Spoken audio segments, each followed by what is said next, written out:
Hello there, podcast listeners. Hi there. I just wanted to mention that there's more podcasts available, ones that are specifically for writing.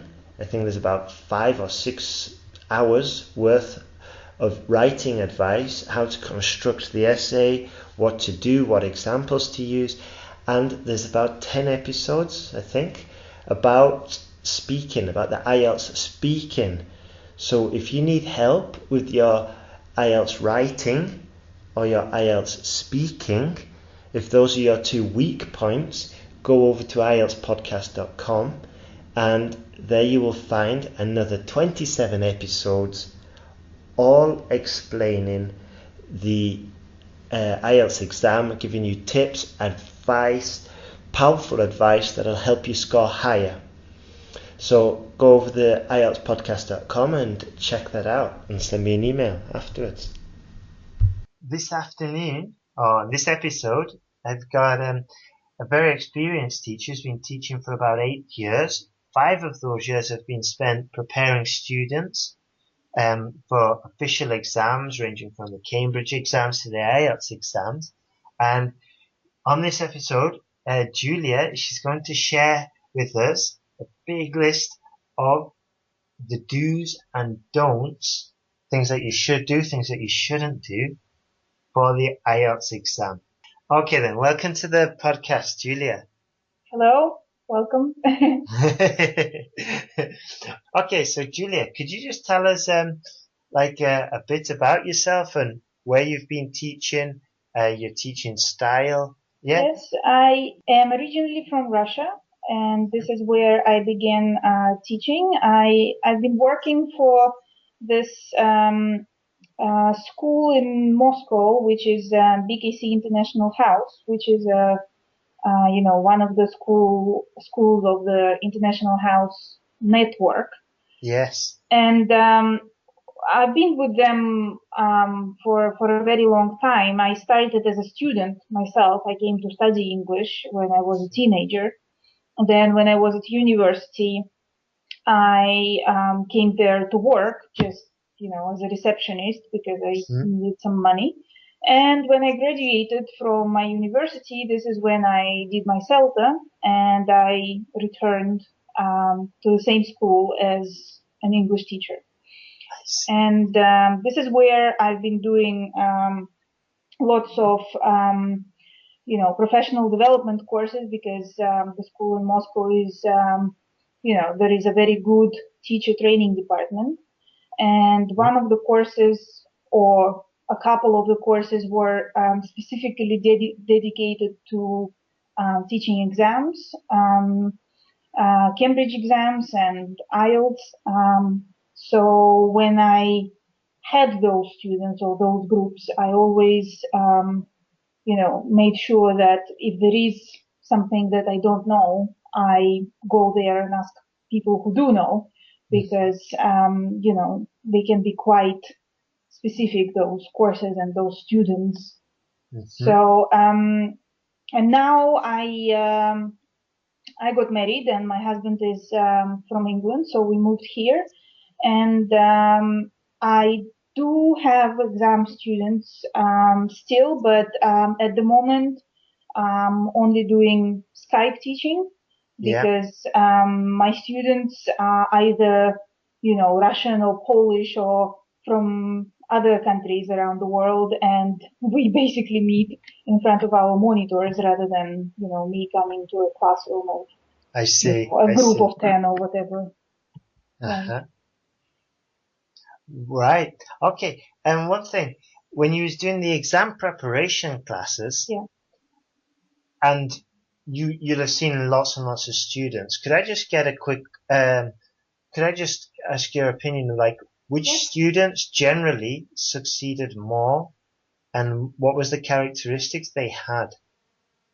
Well, I think it depends on why the students need the exam, particular exam, and how much time they have in order to prepare for this exam.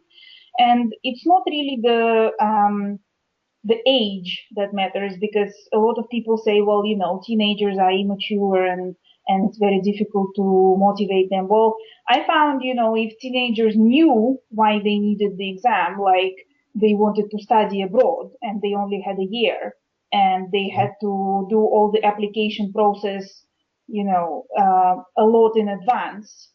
Yeah.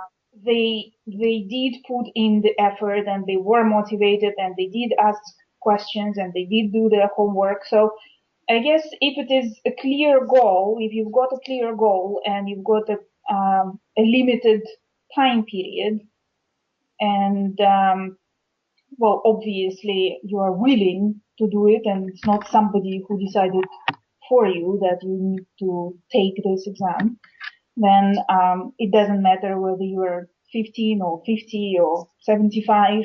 I think anyone can do it. Yeah, that's definitely the case. I see that with the adults as well, the ones I teach. I think it comes down to motivation.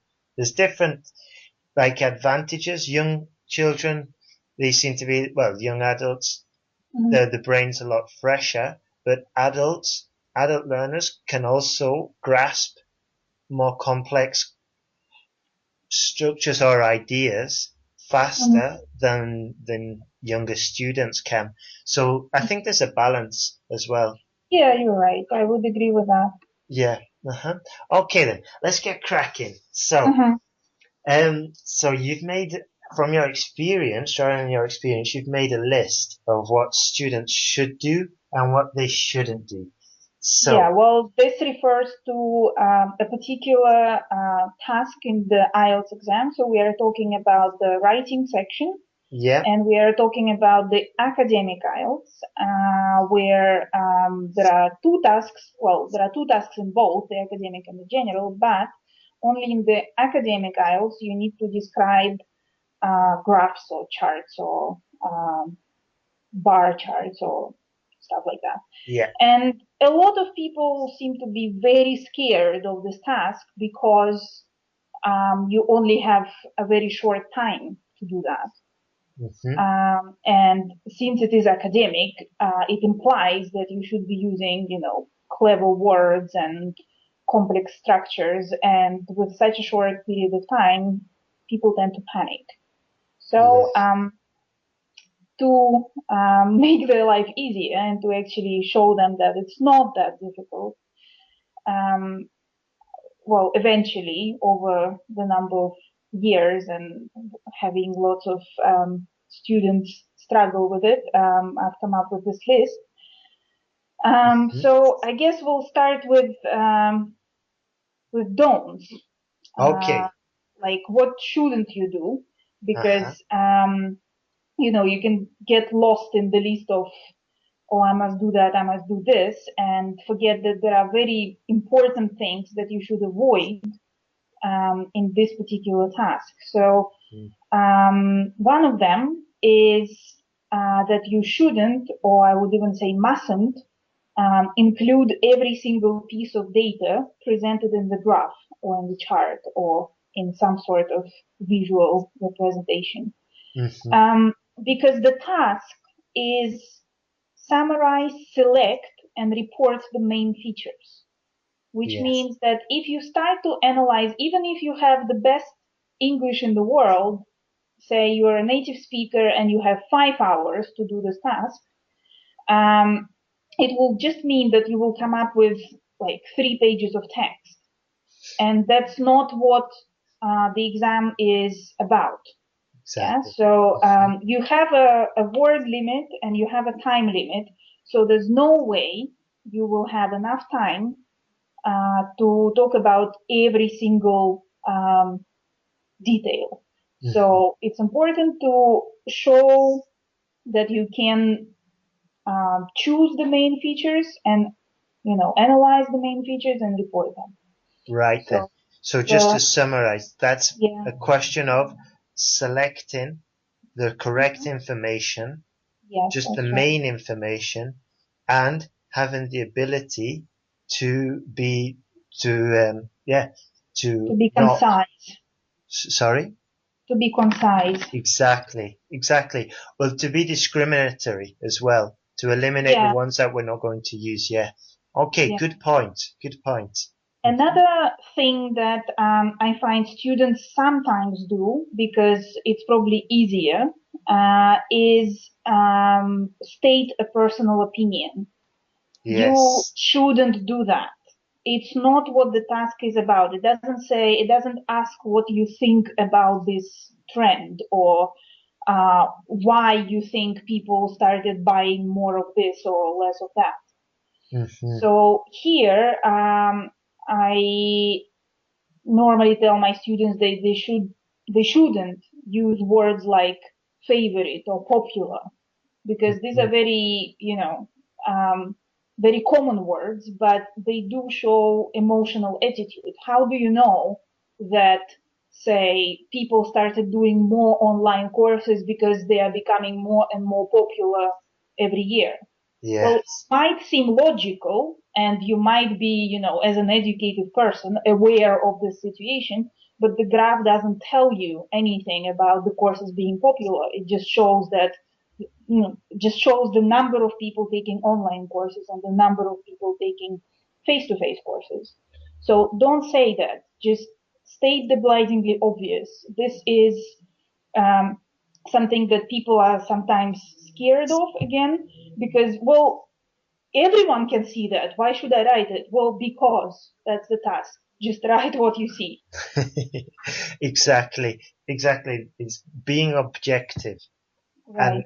I always tell my students, I say, look, you may have the reason, you may know the reason, for Yeah. example, why television sales have fallen the last 20 years, for example. Yeah. But the exam or the actual task is not interested in the reason. It may be the most intelligent reason in the world, but it's not requested, because at the end Yeah. of the day, this is a language test, testing Hmm. your language ability, not your intelligence ability. So yeah, excellent point, that, Julia. Excellent. And the next point is sort of related to this one as well. We kind of mentioned it already. So students shouldn't include the data which is not presented in the diagram. So part of it is what you said about reasoning. Yeah. So you might know why, but it's not presented in the diagram. Yeah. Or part of it can be about what's going to happen in the future. You have a graph which finishes in, I don't know, 1995, and yes, now it's 2013, so obviously you know what happened in, I don't know, 2000 and 2005. Yes. But again, it's not asked of you. This data is not in the diagram or chart or graph or whatever. So do not write about it. Do not include the data which is not presented. Good point, that, because you might think, I know the answer. And even though Exactly. you may think it's the answer, but like you said, it's not required. It's not Mm-hmm. asked, and you're not going to get any points. In fact, you probably lose points for Right. adding that information. Uh-huh. Well, yes, you would probably just spend more time, which could have been spent on, what's required of you. Yes. And you might as well make more mistakes in those parts which are not presented in the diagram, and you would still lose points for making mistakes. So it's not something you should do. Yeah. Good point. Right then. Okay. Do you have any more tips for what students Well, these shouldn't? are the main three. Of Yeah. course, there can be some others, but I guess if you stick to these three, do not include everything, do Hmm. not state your personal opinion, and do not include the data which is not in the picture. I think it will be fine. Excellent. Excellent summary. Okay. Now then, now for the do's. What should students do to get a high score to pass the Uh, IELTS? yeah, so to have to get a good band in this particular writing task, you obviously need to fulfill the task. And the task asks you, as we said, to summarize, select, and report the main features. So in order to do that, you need to make relevant comparisons and contrasts. And what it means is that you need to look at the picture, the graph, the chart, whatever it is, the diagram, and make sure that you analyze all the important bits. And in order to do that, some people I find, who are visual learners, it helps them to try and visualize the diagram and think of it, say, if it is a bar chart, don't think about, I don't know, the male and female learners of whatever represented on the scale. Think about it as a city skyline. And what can you see? You can see a part of the city with skyscrapers, and you can see a part of the city with huts. So what are you going to analyze? You're going to analyze, the number of skyscrapers and the number of huts and the difference between the huts and the skyscrapers. Or if it is a pie chart, obviously you can think of, I don't know, a birthday cake. So there is a big piece, like a quarter of a cake, that probably the birthday girl or the birthday boy is going to get. And then there are, smaller pieces for everyone else. Are they equal? Are they different? How are you going to show that? Stuff like that. So, for, different line graphs, it's important to remember that you should compare the information both vertically as well as horizontally. So you're not only talking about the difference throughout the years, for example, if your one of the axes shows the years, you're not only talking about them, you're also talking about the numbers shown on the other one. And as you know, one of the possibilities in this part of the writing section is that you get a natural cycle to describe, or a flow chart, or a process. Yes. And in this case, it's important. So here you're not comparing anything. You're not comparing, the production stage with the preparation stage. But it is important that you describe all the stages. Again, state the blindingly obvious. Say there are 3 stages in the process. During the first stage, this and this is happening, and so on and so forth. Right? Okay. Another do that this students feel, very apprehensive, I would say, about is using complex grammar and vocabulary structures. Right. Because obviously you need to show as much as you know, and you need to try and impress the examiner. And this is when I tell my students that you actually get more points for trying and experimenting with the language and trying to use a more difficult structure and maybe making a mistake while using it, rather than not attempting it at all. I see. So the thing is, yes, maybe you will make a mistake while trying to use a cleft sentence. But if the examiner, understands while reading it that you have attempted a cleft sentence, you will get, bonus points for that. So, instead of writing everything in present simple or everything in past simple, it's better to try and use something that is, beyond your comfortable zone, but at the same time getting more points for, brave attempts. I see. So being ambitious and making the jump. Yeah.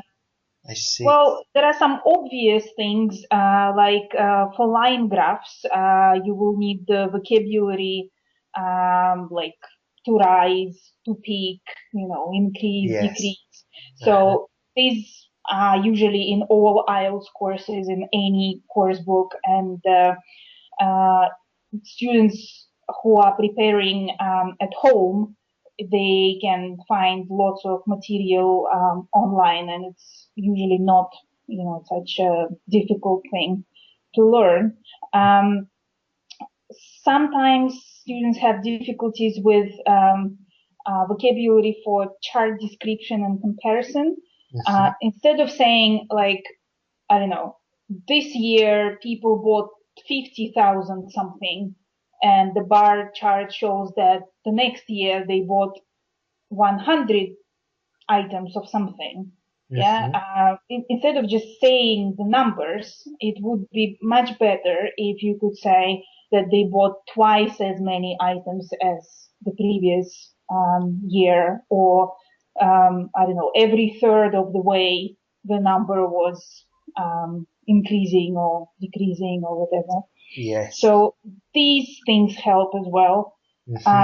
That's great advice, that if a student can find a list of those, learn them, and experiment with sentences, exactly like you said, twice as many, three times as many, almost double, just under half, all of these kinds of expressions make their writing much richer, and it shows more command of the language. So that's great advice, Julia. You're right. And the thing is that I always tell my students not to just copy what they have in front of them. So yes, you have the task, and yes, you can use this line of the task to write the overview, but you need to make sure that you are using your own words. So you need to be able to find synonyms and, other ways of expressing the same idea. That's why these things like, almost a half or not as much as, they help you to not actually say the number or write the number which is in front of you on the diagram. Exactly. So it shows that you looked at the number and you understand the comparison between this number and the next number, and you can express it using this phrase, which is exactly what the examiner wants. Yes. The things that would be useful for the process description when you have natural cycles or processes are different passive constructions, because normally you have, I don't know, some materials which are being prepared by this and that, and then they are distributed over a variety of something. So you have to be very confident in your use of the passive voice. Yes. But then again, I don't find it very difficult, and even students who do not attend regular classes in a group or who study at home, they can just study, those verbs to describe a stage or describe a process, and different passive constructions that could be used with those verbs. Exactly. And yeah. could I just add, learning the passive, I think it can be done in one evening, because it's not difficult at all. No, it isn't. No, it's just, what happens is, I've met students who have learned this like formula is produced or is converted or is, and they get rigid with it, and they can't change is to are, or they can't change is to isn't, and they get stuck with as if the passive voice is the only construction. Exactly. And so on. Yeah. So what if it was produced, or what if it is being produced in the continuous? So when I say, to learn the passive voice, I mean a variety of passive voice constructions, not just, present simple singular. It should be all of them. Exactly. Good point. Because as soon as I remember one examiner, she said that, okay, the student uses it at the beginning, excellent, picks up points, but if they use it like 2 or 3 times, it's just all gone down the drain, and it doesn't show the examiner the ability that you may have with the language. So excellent point that not to just learn one form of the passive, learn 3 or 4 different ways, or 2 or 3, I don't know how many there, but learn the different variations and guarantee to pick up points that way. Good point. Yeah. Another thing is how you organize your ideas together, because you're not just, writing a bullet point list, right? It is a summary, so it is a connected text. So you do need to use linkers, reference words. You do need to use sequencers, particularly with stages. Yeah, what happens first, what happens next, and so on. And what I find with them, particularly with the Russian students, is that every now and again there is a person who wouldn't stop using "and" at the beginning of the sentence. The graph demonstrates blah blah blah blah blah, full stop. And we can say that blah blah blah blah blah, full stop. But it's not clear, blah, blah, and how many times do I need to tell you? So this is very important. You cannot start your sentence with "and", you cannot start your sentence with "but", and you cannot start your sentence with "so". They are all good words, and they all, have their own place. Yeah. But this place is not at the beginning of the sentence in IELTS academic writing. Good point. So what we normally do is I just divide the board into 3 parts, and we try and come up with as many possible synonyms for "and", "but", and "so" that you can use at the beginning of the sentence, like also, in addition to, and however, and nevertheless, and that is why, or for this reason. And sometimes I ask students to mark their own writings, like swap writings with the person sitting next to you. And I give them a task of just reading through and circling all the "ands" and "buts" and "so's" if they are still at the beginning of the sentence. And then they swap back, and each student needs to come up with, an appropriate alternative to this word, because this is not how you, write a summary. Some people say, some students say that, but Julia, how can I write without "and"? I'm not saying you mustn't use "and". "And" is a good word. You can use it in the middle of the sentence. Good point. Yes. But not at the beginning. Yeah, at the beginning we can use more sophisticated words like the ones you mentioned. But what you said about the essay correction, I met 2 very determined students at a language exchange I was attending a few months ago, and they were I was asking them who's correcting their work, and they said that they correct each other's, and I was surprised. And I just thought I'd mention it because it'll be useful for other students, that I would highly recommend this, because if you're correcting somebody else's work, you're going to think very deeply before making a correction of somebody's work. You're going to research it. You're going to be absolutely certain that what you're saying is right, otherwise you won't write it.